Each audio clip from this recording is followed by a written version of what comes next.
Hello, everyone. It's Kate Stillman with the Yoga Healer podcast, and I'm here with Myra Lewin of Halipuli in Hawaii. And Myra, for those who don't know her, has more than 50,000 hours of yoga teaching experience, which if you add those up, right, that is a significant life. And she's the author of 2 books, Freedom in Your Relationship with Food and Simple Ayurvedic Recipes. I've seen your posts on food and recipes, and I think that's where I really became oriented to your work. Many people in the Yoga Healer course member community in our Living Ayurveda course have done workshops with you. And so they asked to bring you on the show. And I was like, by all means, that sounds great. So we were really excited when you said yes. Nice to be here. Thank you for asking. It's always a great pleasure to talk about my favorite topics. Yeah. So we recently did this workshop on emotional eating that was really popular. And I thought we could talk with the holidays and your work in freedom in your relationship with food. You know, what in your estimation, like what are a lot of people thinking about who are maybe struggling with their own food habits, particular to the holidays? Right. Well, you know, we pick up our habits and we start out with whatever our family is doing, right? And those things are very deeply ingrained.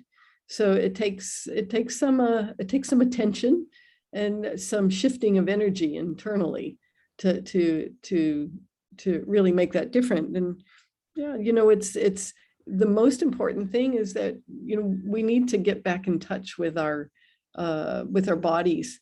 Yeah. And, you know, a lot of the things that we think, oh, it's my body doing this, or it's my body doing that, it's actually our mind that's doing that. And so this idea that we sort of look at things in isolation, you know, our body separate from our mind and our body parts separately, and that, you know, this is the kind of approach that really gets us in trouble. So, you know, and our system is oriented toward that. You know, the medical system, as well as the food and that. And so, but you know, Ayurveda really takes us to it's just like it's like taking a different position. I'm going to stand over here and look at life instead of in this first position that I was given. And I think when we take it that way, that we can, then it becomes approachable. Then we can start to see the steps that we can take to really live with a better foundation, than what we've been given. And so that, you know, that affects everything about the choices that we make around food. Because it's something, maybe it's considered that it's something much more sacred than we've been led to believe. And most of us are used to behaving with it. You know, it's sort of this thing we do, right? It's and we can make it pretty sometimes, or we can make it nice, or we can have it be around the family, you know, with around the table or friends and that. And those are the beautiful parts of it. But it gets also taken over by all these other outside factors that we're not necessarily that aware of in ourselves. And those things certainly come up around the holidays, even more so. Yeah. That part about like seeing the parts and seeing the parts rather than the whole.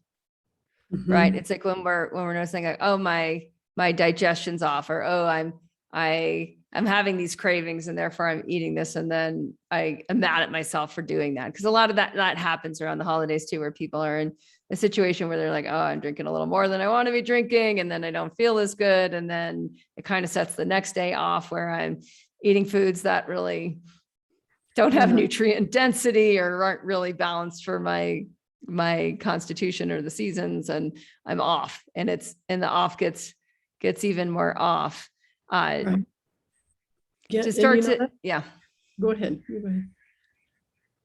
Well, one of the things that I really like this connection of seeing like the reductionistic scientific, you know, and modern medical model as actually part of the problem there.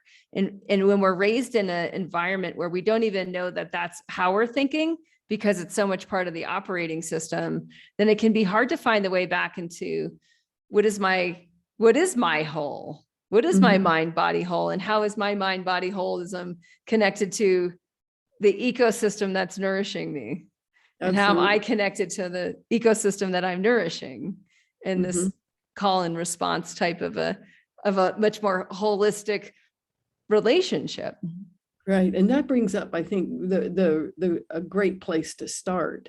And that is that, what we call cause and effect. It's we take an action, there's a result. And we've been taught to pretty much ignore that, when it comes to everything outside of us. Yeah. I'm gonna do these things because in the moment it seems pleasurable, but by the way, tomorrow I'm going to feel like crap.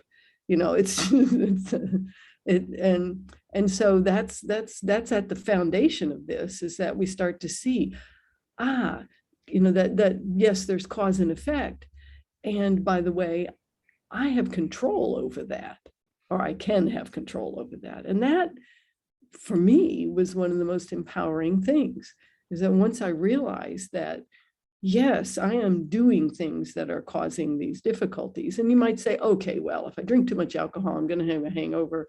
Yeah, I see that and that, but then I keep doing it. Yeah. And that's where the disconnect is. Or I eat food that tastes good on my tongue, and then I'm absolutely miserable later on. Or I'm overeating. And that was something I did for years, was to overeat at my meals. And I just got used to having that heavy lethargic feeling after eating. And I didn't, for a long time, realize there was anything different. Yeah, but there Yeah. is. But there is, well, and it goes into then these other crutch habits, right, that build around that. So some people, and I was in this pattern for a long time. It's like, I'd overeat and then I'd exercise.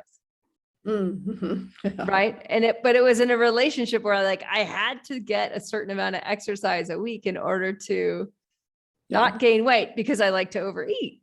And so Yeah. instead of really looking at well, how does one really deeply overcome overeating? Right. I just countered it with Mhm. exercise, which doesn't seem quite as insane until you're out of the pattern. And then you're like, oh my gosh, I didn't need to put all this time and energy into. I mean, and I love exercise. I'm not anti-exercise, but the amount I needed to do to keep up with my caloric intake was excessive.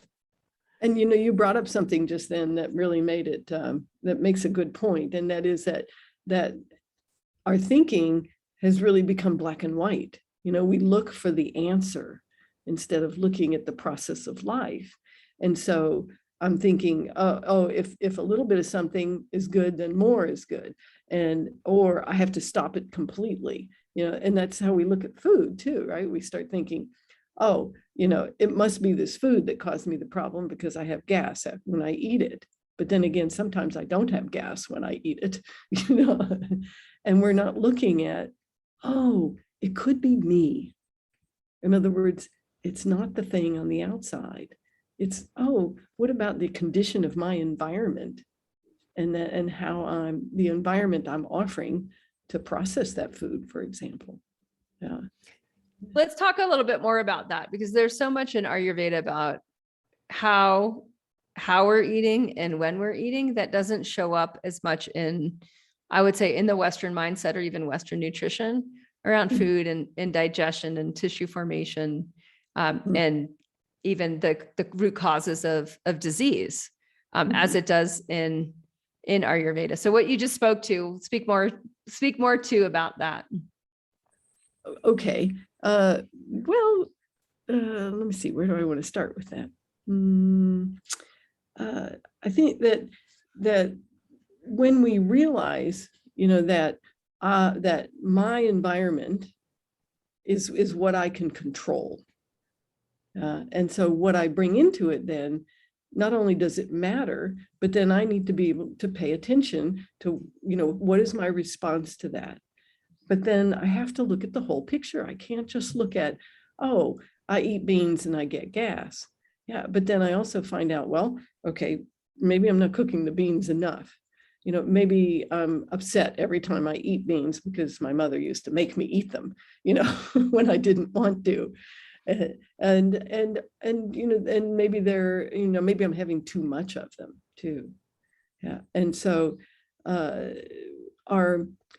instead of looking at the whole picture, we start looking at just pieces of it and then trying to get just the answer. And when it's really very much about how we look at life, that we look at life looking out at life. And when we do that, we miss, some of the most important part, which is I have to look inside, and how am I responding to life? And what do I want my life to be? And those are the things, that we've missed. And that's what makes, sometimes people get really frustrated with life, or they just kind of feel like, well, what is it? But when we realize that we have the tools inside of us to work with, to be able to create the kind of life we want. Yes. And when we do that, our true sense of self is what has us feel empowered. Because then we realize, it's like, oh, okay, I could have a different response to this situation that I have always responded to the same way. Yeah. So, whether it's about how I respond to food or how I respond to other people, but that I have that inside of me. And we just sort of live life from the outside in, you could say, right? We're just sort of going from one thing to the next and reacting to it and trying to be in that. And perhaps what we have the opportunity with especially with the tools of Ayurveda and yoga, is to actually start to live from the inside. Mm-hmm. And just recognize that, my experience today doing this podcast is only really as deep for me as I'm willing to show up, as I'm willing to be present and listen and have the exchange. Yeah. Now let's talk about that, because it's like, as we get tuned in yoga and Ayurveda, I would say what happens is we notice the cultivation of inner space, and that mm-hmm. In the cultivation of inner space, we allow time to slow down, or time is slower. And so mm-hmm. we're less in a reactive experience where it's like, oh, these in the gunas that we might use to describe, or the adjectives we might use to describe that, is it's like, it's slower in space because it's expansive, creates a sense of expansion within us, that mm-hmm. we have time and space, mm-hmm. rather than there's too much going on, there's overwhelm, I'm trying to digest all these experiences, and I'm trying to digest more food than my body can actually handle, which, I mean, just statistically is true right now, right? Where we're eating more calories, and not even calories, we're just like eating more than we need, whether it's calories or quantity, or however we want to measure it. And one of the things that I notice, especially with going more towards a technology-driven society as opposed to an agriculture-driven society, is we're not burning that many calories at work anymore. Right. Yeah. And because of the subtle nature of most of our work, because it is largely mental rather than physical for so many of us, that subtle space within requires a very different diet, like in terms of like what our family may have eaten. And this really, to me, ties into too, like what people used to eat around the holidays, like right now could like really shut you down for the new year, rather than enabling you to like tap into the transition of the solstice, tune mm-hmm. into an even more refined inner space, and even more refined experience of subtle time. I have this quote on my wall I read this morning. This is Alan Watts from the 70s, right? Way back. Time is a social institution and not a physical reality. Yes. Yeah. Oh yeah. And I quite agree. Right. And it's like, it allows us to tune into cosmic time as opposed to social time, or what's happening in the social institution of like how time moves in this day and age. But if mm-hmm. we don't have the space inside, if we don't tune into the space inside, if we don't cultivate a more refined or rarefied space inside, we get sucked into whatever modern culture is doing with time and space. Right. Which is then I have to do all these things around the holidays, and I have to overeat, and I have to, and because when we don't have that inner space, as you say, then we're just in reaction to what is around us. So just taking what you said, what if you took the holidays and just even if it's new for you, just imagined if you had just a little bit of space and stillness inside. And how could I make those holidays and those times with other people, how could I make it sacred? How could I make it sweet, sattvic? Yeah. And just do those things. So maybe it means you would do a little less. It means that you don't have to overeat, and follow your own path rather than just following everybody else. And it doesn't mean you can't be with them. You can do that. It takes it takes some inner focus to do that. But then you show up as a light in that environment. That's very, very different than just being part of the crowd and going along with whatever's happening there. Because what happens is, my experience is that over time, that then some other people, they like it, because it's natural in us and it just touches them a little bit. And so even if it just makes a tiny shift, that's something. Yeah. Well, and it tunes into that liking, that like increases like, or like attracts like, and how the opposites reduce each other. So if I'm lit up, I'll be more tuned into other people who are lit up. And people who are looking for a hit of light are going to be more attracted to me and them. Right. And there's this sense of, oh, wait, that's what turns the tide. We were just talking in my Body Thrive course an hour ago around how our habits are communal. And so the more we cultivate and tune into the community that already has the habits that we want, it's a lot easier, rather than like beating ourselves up in terms of like, the upward battle of I need to do this alone. Like I might not live with a family of meditators. And so then I make it hard on myself because I've got to do this alone. Or I might live with people that overeat or drink too much or smoke too much or whatever too much. And it's, but like who's already tuned in, right? Like who's already on that resonance level, whether it's listening to podcasts like yours or mine, or whether it's reading a book, or whether it's tuning into which friends are actually in that more evolved inner experience of space and time. And tuning into that wavelength to make it easier to be in that and to tune into the little daily habits that help keep us on our game. Right. And that goes to something very simple that has always helped me to remember, which is where I put my attention is where my energy's going. Yeah. And if you just remember that, oh yeah, well, I've got my attention all over the problem here and so I can just bring my attention back to, oh yeah, that higher vibration is here, even though there might be a whole lot of something else around us. We have to remember that we need some contrast in life. That one of the ways that we know about joy is because it's through some of our suffering. We have to see both sides of things.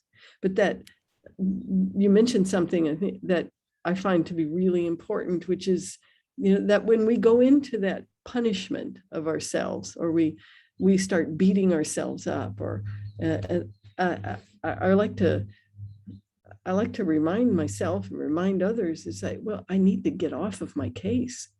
Yeah. I remind people it's time to get off of your case. What are you serving by doing that? This is something in the Bhagavad Gita, that reminds us that, that this self-will, and that's really just self-will. And that's not going to serve anyone except our lower ego. Yeah.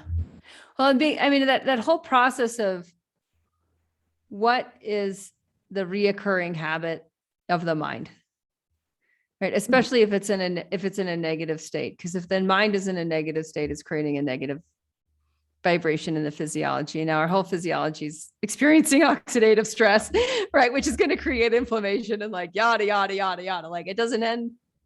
Yeah. That doesn't end well. And it's not the desired experience. In behavioral science, I've learned a lot from the 5 habit triggers of like what triggers that way of thinking. Is it a time? Is it a place? Is it another person? Is it a preceding action, or is it an emotion?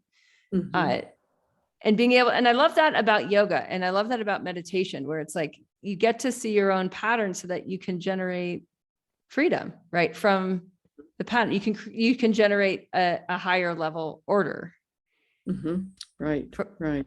Yeah, because we learn how to take the charge off of those things, to resolve those things, so they become part of our past instead of part of our present, you could say. You know, we don't have to carry it around in our aura anymore. Yeah. So with freedom with food, like what are some of your bigger life lessons in work? Because you've worked with a lot of people over time. You've written a book on this. You've taught a lot in yoga. You've taught a lot in cooking and food. And like, what are, in your experience, like some of the harder issues to overcome that you have, I would say, gained a lot of facility with? Mm. I think that I would say that it's just recognizing the inner child, and that the level of impressions that are made, or the samskara that occur in the early parts of life. That's the most powerful piece in terms of changing our relationship, and that of course goes back to our relationship with mother. And whether you think it's great or whether you think it was terrible, it's just the nature of it and how you're responding to that at this point in life. And when we take a look at that and resolve that energy for ourselves inside, then we see that we really have everything that we need. Because oftentimes, you know, especially these days, you know, the birth process, the whole the whole notion of mothering has gotten a bit distorted and lost its proper position in terms of humanity. And so that makes a big difference then in how I approach that. And so without doing that, I have found that our relationship with food stays very difficult, you know, because we're just kind of poking around. But when we go to that root cause, as we talk about in Ayurveda, then we can address it and it changes. And so for myself personally, I grew up at a time where the medical system was telling them absolutely do not breastfeed, and that meant you were poor if you breastfed. Yeah. And of course I wasn't. And yes, I was born drugged. And so those are all things that have a tremendous effect on the Vikriti, on the balance or imbalance that we start with. And then from there, you know, not with my mother right away, you know, all those things. And so those all have a factor. But I have found that we can heal those things. Yeah. And resolve a lot of our feelings. And we each have our boo-boos, you know, we each have our piece that we feel like, I got a bad deal. And it's really when we bring some when we bring some compassion for ourselves and our mother and the relationship, whatever it was, that's when things can really shift inside for us.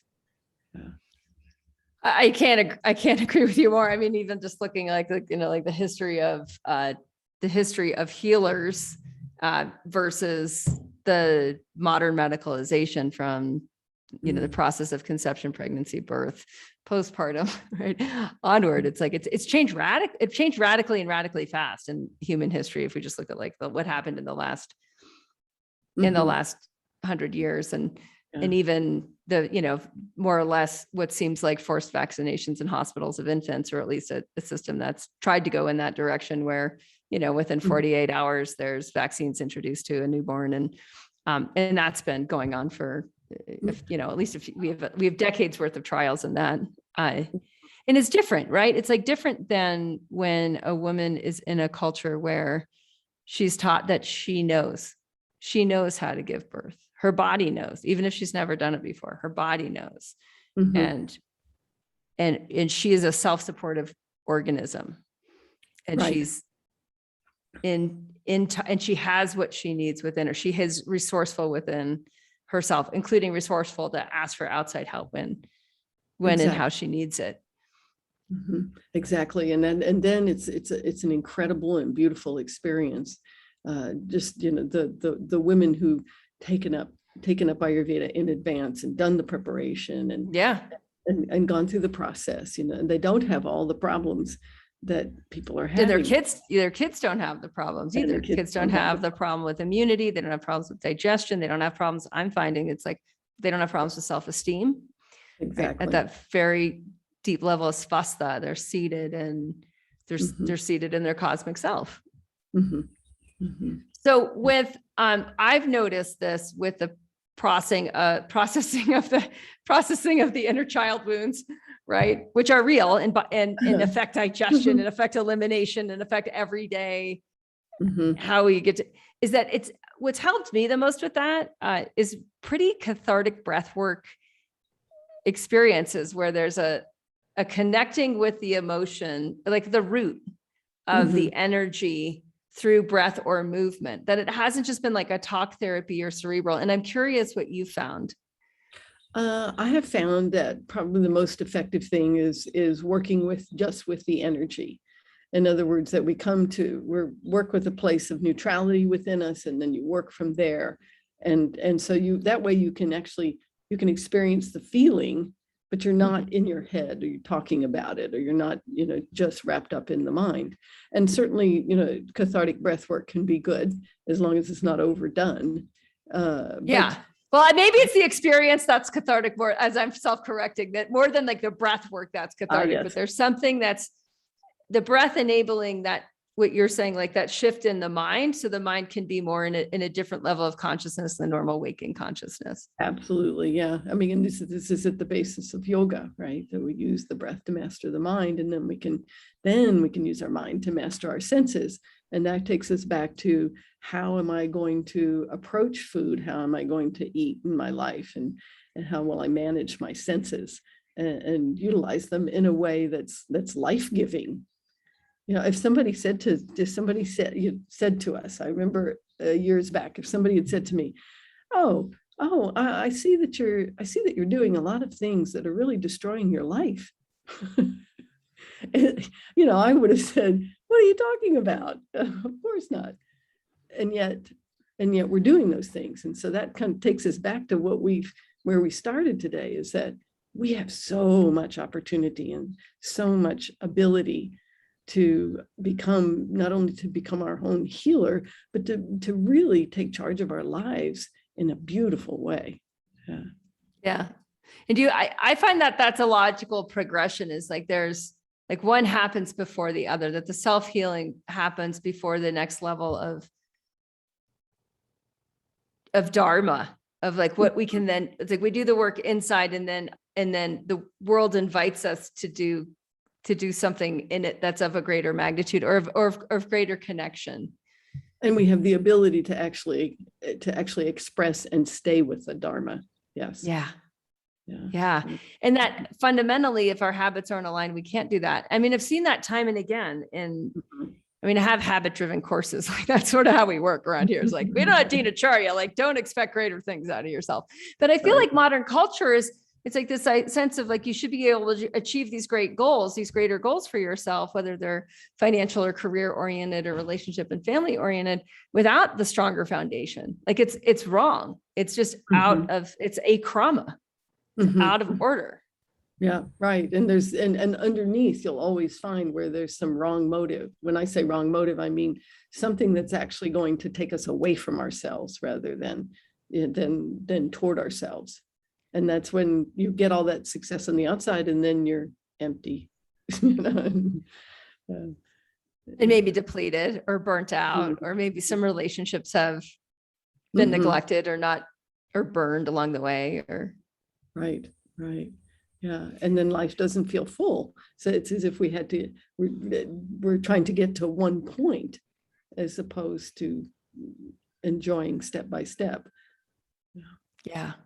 So I want to talk, because this food, freedom, holidays, family, ancestry, like a lot of what comes up around the holidays is sweet foods like Christmas cookies or like traditions that go back in ancestry. But then we have like a modern factory food industry that's like trying to replicate those traditions in a food factory full of like not random stuff, but stuff that kind of makes it look the same, but it doesn't really taste the same. It tastes somewhat similar, but not the same. And it definitely doesn't have an energetic vibration that's anything alike to the ancestral holiday celebratory food that was made with love and care. And probably ingredients that once upon a time were much closer to home. Yeah. And so the experience of it is like, I'm eating more of these things that are somewhat like the things that my ancestors ate, but I don't have the same feeling. And that my body's not having the same digestive experience. Yeah. I mean, and that really goes back to prana, right? It goes to there's no prana in that food. There's no life force. And we have to have prana in the food. Otherwise it doesn't matter. People frequently, they say, oh, but if I keep it left over in the fridge on the third day, it even tastes better. and how that taste comes about is probably not something you really want to know about, because it's like eating cardboard. And in terms of your body's ability to do anything with it and make a healthy body tissue, poor quality body tissue can come from that. And that's the stuff that comes in the places that we don't like and doesn't look the way we like. So in getting people in touch with what they really want, right? It's like I think there's this opportunity of what does have the life force energy, like what has the energy that you're actually after experiencing, and what you're preparing for yourself or making for your family or making for your friends or for other. There's like a huge opportunity. I feel like the holidays is actually this massive opportunity to entirely steer clear of processed foods. Totally. Yeah. Because there's tradition. It's so it's like actually go back to what were the prana filled traditions, and can you connect more deeply with whatever those really are. Like my mom learned from her mom how to make these crumb cakes. And they're these, it's a very delicate batter and it's got cardamom in it. It smells delicious. It tastes delicious. And you don't eat a lot of them either. It's like it's a very delicate cookie. They would only make it in my matriarchal side, like my grandmother's household at that time of year. So there's a significance. They don't transport well. Right. There's like a lot of things that you can't do with them, so that when you're actually eating them, like you're much more present to the time and the place. They digest easily because they're spiced, and they're quite light. Right. Which is really different than like buying a box of Christmas cookies at Costco, so to speak. Right. Oh my, yes. Yeah. And you can also, that's one of the things that I encourage people to do, which is to take a look at, what's being presented. And it's not good to try to imitate things, but as you say, you can take some really fine ingredients and you can create something that, and it's good to think about, why am I doing this? Is it because it's always been done that way? Or because it represents, for example, what nature has given us at this time of year, or that I'm thinking about the harvest, that it's the time of year where we see all the benefits of what's grown and what's happened over the summer season, if you're in the Northern Hemisphere. And so we celebrate that, and then we're putting away for what's going to happen through the winter. So there's if we can bring some of that sense of nature back into it as well, then you can find that you can create some really easy recipes and things, just like you mentioned. It's that you can have this spice in it that stands out, that is just okay, this is great. Take a nice. So what have you noticed on your personal yogic path with your with your relationship with, I mean, this is something I'm curious about, is like, I notice the less is more, like less is more with aging, period. And that's that sattvic component you were talking about before, that there's a sweetness at the level of a subtlety that then evolves and develops. And the opposite of that, when we're getting more and it's less, so we're taking in more than the body can digest and we're getting less and less and less from it. And that creates, that creates a lot of toxicity within the physiology, which then creates its own cravings and its own food addiction or emotional addiction patterns with that, just from the fat tissue itself being toxic and generating its own level of cravings that, again, then make it even harder to get a grasp on how to change or how to be in a mind that can rise above. Like, what have you found as your own yogic journey with what naturally happens, and give people a sense of like what age you're at and what that evolution has been like for you personally with your food body. So Anna Maya Kosha, Myra Lewin, where you're at now and your journey here. Yeah, right. Well, we'll keep it fairly brief here.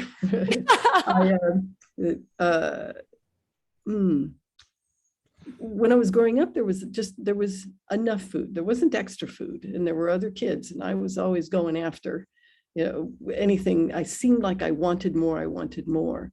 And as it turned out, and I was a big eater, big, and I think most of my family was, but what I came to understand was that my Agni was not strong. And so I kept eating, and that little bit of tendency to be a little bit pudgy and that.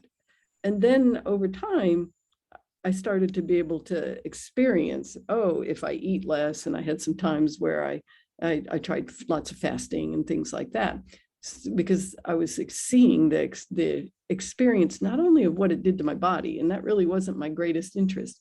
It was that I felt lighter. And that feeling of lightness, until I was in my 20s, I had never experienced that. And so there were a couple of cycles there as I came to yoga and Ayurveda. And it took me a little while. I didn't have a lot of habits that people have today. I didn't snack and that kind of thing. So that was just not something I grew up with, so I wasn't doing it. And other than when I was in a pattern of abuse, I would say. So staying up late at night or doing things like that could stimulate a little bit. But anyway, but really, once I came to yoga and I heard about, the yogis, they can run their prana and they don't even need to eat. And all of the stories that go between that had a big effect on me. And it's been a gradual thing over the years. And so I found, it took some time, but I found with Ayurveda, how could I balance that? How could I balance it? I can have a comfortable weight. I don't have to think about my weight at all. It's just whatever's happening. And I can respond to my inner environment first, and then see how the outer environment is affecting it. For example, the seasons or travel and going to different physical environments. So I moved to the tropics, and then I'm back to dealing with Agni again in a different way, because Agni is a little lower, so you have to do a little more nurturing. And then I'm in the Vata time of life now. I'm about to be 67, and so I'm finding, I have to nurture Agni a little bit more. And that's one of the biggest things I found. So I don't eat near as much as I used to. I eat probably half of what I used to, but I used to eat massive quantities. So, and so now I'm probably a little bit less than half, and it's gone down a little bit in the recent past. But I'm also living in the tropics, so therefore I don't need as much, and that I've learned that keeping Agni happy is actually what helps keep everything else in balance, which helps keep my mind in balance. And so it's working with everything together. And it's really pranayama and meditation that give me the foundation to be able to do that. And other yoga practices are great too. And I do mantra and mudra and all kinds of things, but those are the real key. Yeah.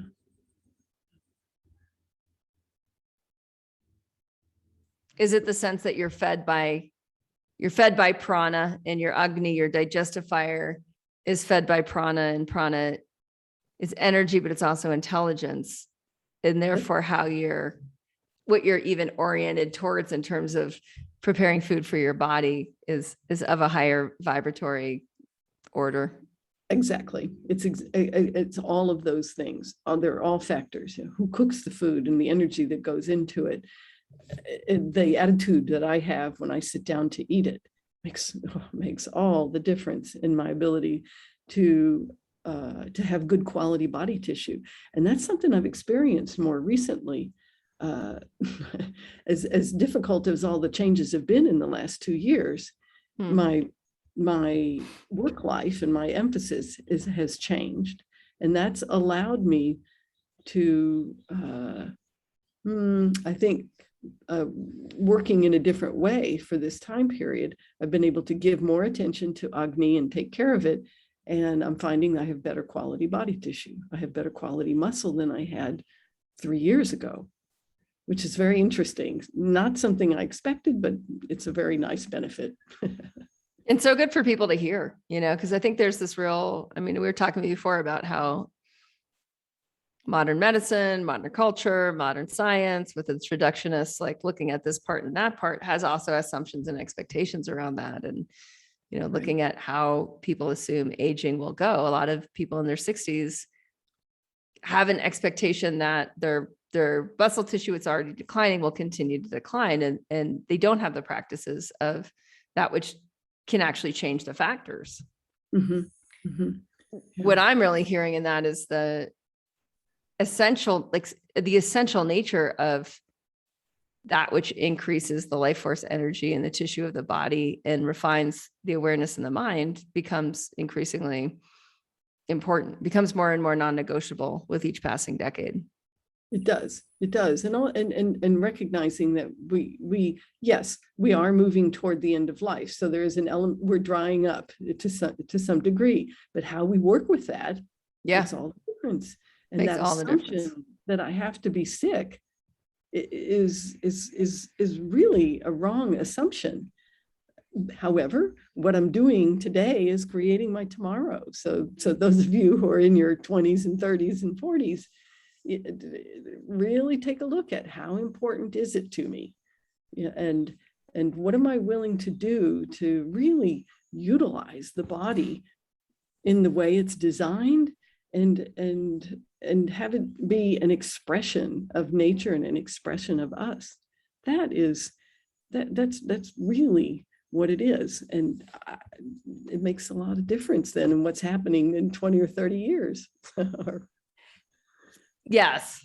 Yeah. In closing, I really want to emphasize that. Like when I look back, it's like, I didn't start meditating too soon. I didn't start doing yoga too soon, right? Like there's never that sense of, I wish I'd started that a decade later. I wish I'd started intermittent fasting a decade later. It's like, no. Like, cause even if you fall off the wagon later in life, like those patterns imprinted in the pranic body, it's like, wow, it's right there. It's like right there when you get back to it.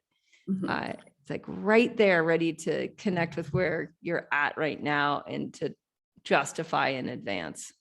Right. You're accumulating the effects, and either you can accumulate things that work well for you, or you can accumulate things that don't. You get that choice. Yeah. Awesome. Well, thanks so much for being a voice of grounded inspiration.